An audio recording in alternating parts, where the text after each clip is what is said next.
मत्ती दूसरा बाब। जब यसू हेरोदिस बादशाह के जमाने में यहूदिया के बैत लहम में पैदा हुआ, तो देखो कई मजूसी पूरब से यरूशलेम में ये कहते हुए आए कि यहूदियों का बादशाह जो पैदा हुआ है वो कहाँ है, क्योंकि पूरब में उसका सितारा देखकर हम उसे सजदा करने आए हैं। ये सुनकर हेरोदिस बादशाह और उसके साथ यरूशलेम के सब लोग घबरा गए, और उसने कौम के सब सरदार काहिनों और फकीहों को जमा करके उनसे पूछा कि मसीह की पैदाइश कहाँ होनी चाहिए। उन्होंने उससे कहा, यहूदिया के बैत लहम में,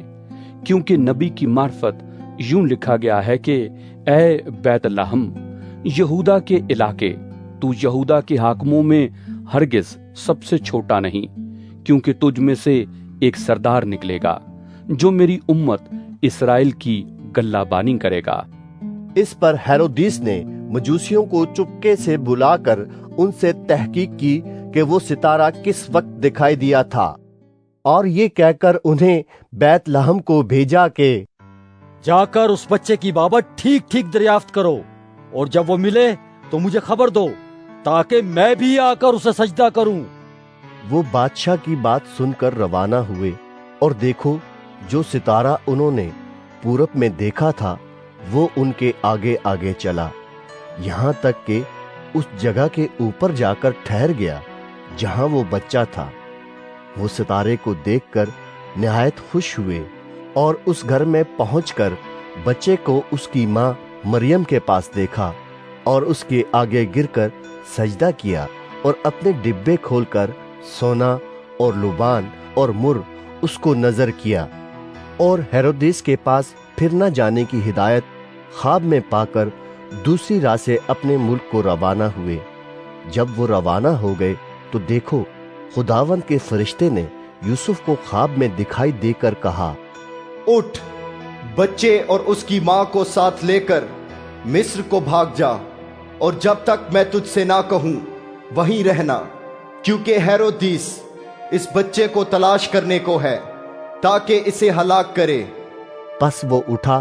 और रात के वक्त बच्चे और उसकी माँ को साथ लेकर मिस्र को रवाना हो गया, और हेरोदिस के मरने तक वहीं रहा, ताकि जो खुदावंद ने नबी की मार्फत कहा था वो पूरा हो के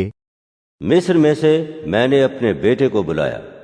जब हेरोदिस ने देखा कि मजूसियों ने मेरे साथ हंसी की, तो निहायत गुस्से हुआ, और आदमी भेजकर बैत लहम और उसकी सब सरहदों के अंदर के उन सब लड़कों को कत्ल करवा दिया जो 2-2 बरस के या इससे छोटे थे उस वक्त के हिसाब से, जो उसने मजूसियों से तहकीक की थी। उस वक्त वो बात पूरी हुई जो यिर्मयाह नबी की मार्फत कही गई थी कि रामा में आवाज सुनाई दी, रोना और बड़ा मातम। राखेल अपने बच्चों को रो रही है और तसल्ली कबूल नहीं करती, इसलिए कि वो नहीं है।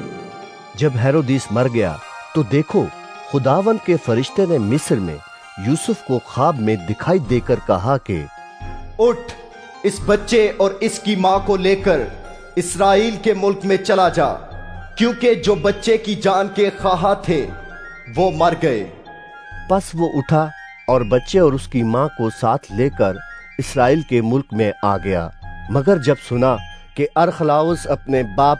हेरोदिस की जगह यहूदिया में बादशाही करता है, तो वहां जाने से डरा,